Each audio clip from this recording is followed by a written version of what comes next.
अभी हम लोग चैप्टर 16 कर रहे हैं जिसमें हम लोगों ने hypothesis, statistical inference, hypothetical testing है ना, इसके हम लोग करने लगे जिसमें नल और अल्टरनेटिव वाला होता है। तो अब हम लोगों को उन्होंने ना दिया हुआ था, ड्रग्स का डाटा दिया हुआ था। हमने यहाँ पर पहले बनानी है 3 चीज़ें बनानी है, रो, कॉलम और फ्रीक्वेंसी। ये हम लोग एग्जाम्पल कर रहे हैं, एग्जाम्पल नंबर 17.45। ठीक है, हमने 3 वेरिएबल्स बना लिए। अब हम लोग डाटा व्यू में गए हैं। डाटा व्यू में जाने के बाद रोज़ और कॉलम्स लिखी हैं। अच्छा, अब ये काम करने से पहले हमने ना देखने हैं 5 स्टेप्स। 5 स्टेप्स थे ये वाले कि हम लोगों ने हाइपोथेसिस देखनी है। ये एक जनरल हाइपोथेसिस मैंने लिखी हुई है कि जिसके अंदर उन्होंने, अगर आप लोगों को गिवन ये होगा, उसका अल्टरनेटिव हमने लेना है। अगर हमारी, उन्होंने कहा कि हाइट अगर 5 फीट और 4 इंचज़ है, तो हम लोगों ने उसकी हाइट जो है ना, उसका अल्टरनेटिव लेना है। तो वो होगा कि एक्स जो है वो बराबर नहीं है 5 फीट और 4 इंचज़ के। टेस्टिंग प्रोसीजर में हमने हाइपोथेसिस जो अपनी बनाई थी वो लिखी। उसके बाद जो अल्फ़ा जो होगा वो हर सवाल में गिवन होगा, तो वो अल्फ़ा लिखा हमने कि 0.05 परसेंटेज है। फिर द थर्ड स्टेप होता है कि हमने टेस्ट फार्मूला देखना है कि फार्मूला कौन सा है, तो वो काई स्क्वायर का था, वो लिखा।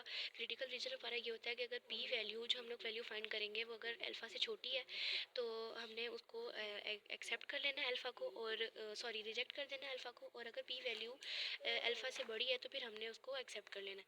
फिर 5 स्टेप है कि हमारा कंप्यूटेशन हमने करनी है, जो सेंटेक्स हमने काई स्क्वायर का फार्मूला लगाना है, और डिसीजन लास्ट पे पी वैल्यू जो निकल आएगी उसको हमने रिजेक्ट या एक्सेप्ट करना है, वो देखना है। हम एग्जाम्पल को करने लगे हैं।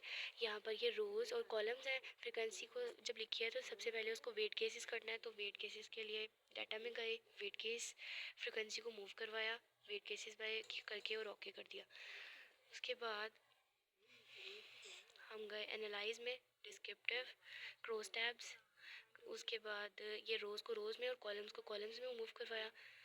फिर स्टैटिस्टिक्स में गए, वहाँ से फर्स्ट पे ही काई स्क्वायर लिखा हुआ है, वो काई स्क्वायर पे करके कंटिन्यू किया, ओके कर दिया।